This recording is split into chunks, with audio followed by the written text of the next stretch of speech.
Hey everyone, welcome back to Dark Facts 2.0. My name Candace. If she wants you to ask her out, she will say this phrase: it's rarely what you expect. If a woman wants you to ask her out, she won't always flirt with her eyes or find excuses to touch your arm. Sometimes she drop a sentence so subtle it sounds like background noise until you realize it was the entire point of the conversation.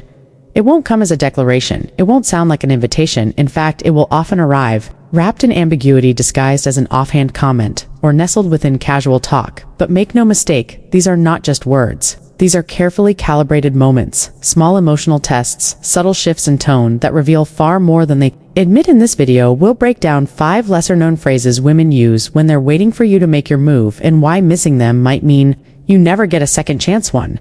I'm not usually like this with people. This phrase is not as innocent as it sounds. In fact, it's the verbal equivalent of a secret passage. She's signaling that whatever's happening between you, the way she's opening up, the way she's lingering longer than normal, is not her norm. This is a rare occurrence. And she's not just stating a simple observation about her own behavior. She's not explaining, she's inviting. She's giving you permission to interpret this as a moment of connection.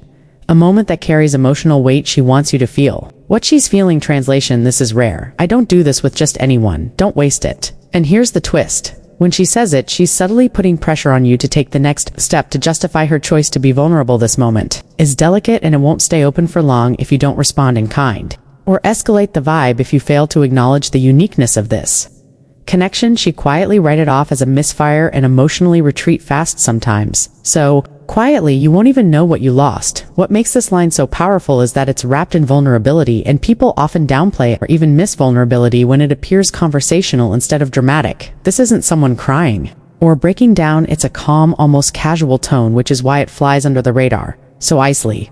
But it's brave and bold and revealing nonetheless. She's putting herself out there in a way that actually costs her something emotionally, and she's watching how you handle it with silent attention. This is not just a moment of openness, it's a moment of trust.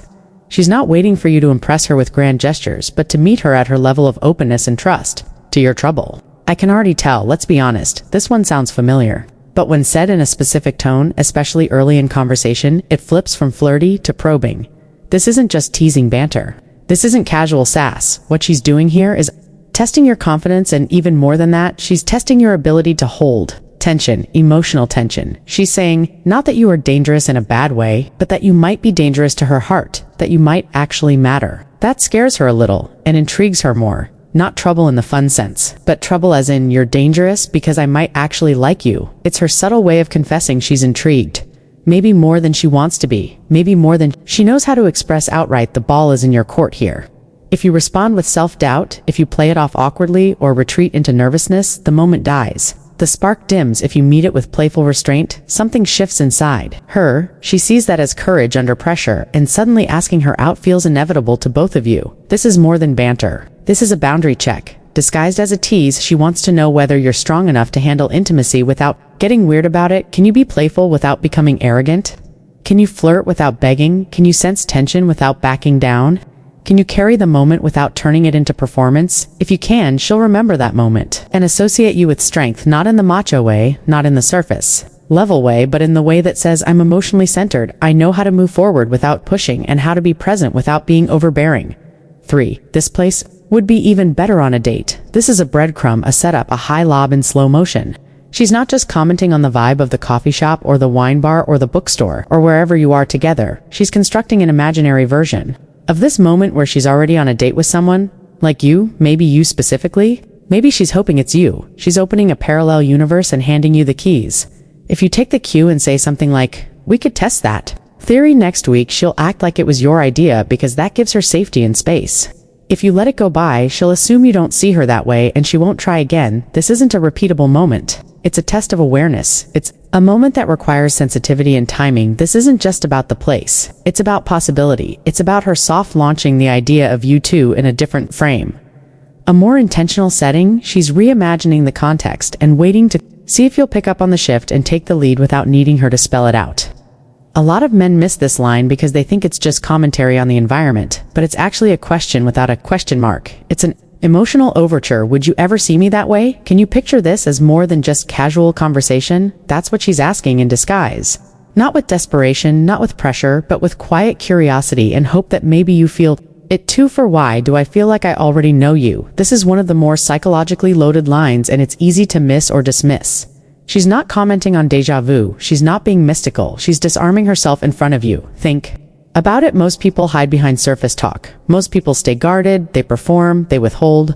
This phrase cuts through all of that. It's her way of saying this feels unusually personal. And I like it, but here's the deeper layer she's telling you that the emotional runway is clear. She's already skipped past the awkward stages in her mind. Now she's wondering if you'll meet her there. This is a green light dressed in introspection. It sounds thoughtful, it sounds vague, but it's emotionally direct. She's fast forwarding through the typical small talk because something in your connection already feels deeper, and she's not afraid to admit that emotionally. If you reflect that energy back by getting real in return, not playing it too cool, or making it a joke, or hiding behind irony, she lean in more. She's hoping you'll notice the depth behind the words and recognize it for what it is, an invitation to go deeper, to match her pace, to meet her where she's clearly already headed. She wants a real connection, not just entertainment, not just attention. And she's showing you she's ready for that. If you are 2-5, you're lucky. I like bold moves. You'll hear this one after you tease her or when the banter starts to heat up. It's disguised as a throwaway line, but it's her way of flashing the invitation without saying it outright. Think of it like an emotional dare. She's practically saying, take the risk. I won't punish you for it. She's giving you permission without explicitly saying yes. She's protecting her vulnerability while still giving you a wide-open chance to step forward. This kind of phrase surfaces when she's rooting for you internally, but wants to maintain deniability. She's hoping you'll be confident enough to cross the line between friendly and romantic without asking for a permission slip. She's watching for signs that you can lead with presence and decisiveness without being aggressive. She's not just flirting. Here she's checking for initiative, she's checking for character. She's telling you that she's open to something happening, but that she's not going to hand it to you on a platter. It's your move, and if you rise to it, if you make a move that's respectful and clear, not desperate, not performative, not forced, she will remember it as the moment you showed up, not just as a potential date, but as someone who knows how to read the emotional room and lead with purpose. Every one of these phrases is a signal, masked as a comment, a moment, dressed up as a detail. They're easy to miss, not because they're subtle, but because most people aren't trained to listen between the lines.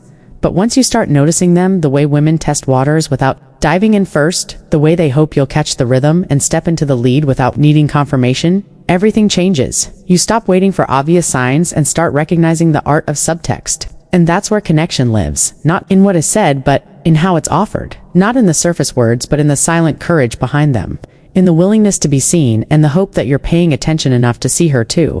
Absolutely. Let's continue this with part 2, building directly on the foundation of part 1. This next section will maintain the same tone and style as the original script. Conversational, insightful, emotionally intelligent, and packed with deeper meaning. We'll go further into more subtle signals women give when they're inviting connection, but doing so through layered, nuanced language. No dots, more context, more clarity, and more emotional depth. 6. You make it easy to talk to you. This phrase may sound like a compliment, but it's something much more powerful. It's not just her saying you're a good listener or that you're kind. It's her way of telling you that around you her defenses are down, that her usual filters have gone quiet, and something about your presence makes her feel safe, relaxed, even surprised by how open she's becoming.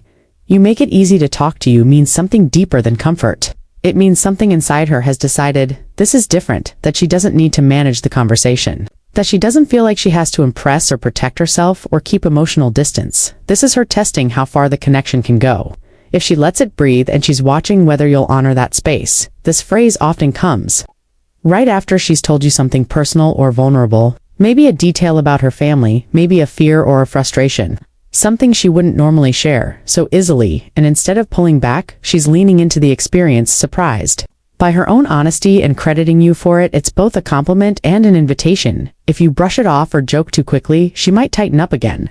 If you reflect it back with gratitude and authenticity, she opened further. This is not just her being nice, it's her giving you emotional access. 7. I usually don't tell people this. When a woman says this, don't just hear the content of what she's about to share. Pay close attention to the context. This sentence is a doorway, and what follows is her stepping into emotional exposure, even if only halfway. It's her way of telling you that you're not just anyone. In this moment, that something about you has triggered trust that doesn't come easily for her. She's not just making conversation, she's showing you what's beneath the surface, where her real self lives. And she's watching with more intensity than she shows. She's scanning for safety, for depth, for your ability to hold space without making her feel weird for being human. This is a high trust moment delivered in low-key language, and what she's really asking is simple. Can you handle the real me? Can I let the polished version fade for a second and still feel seen? Can you meet me there?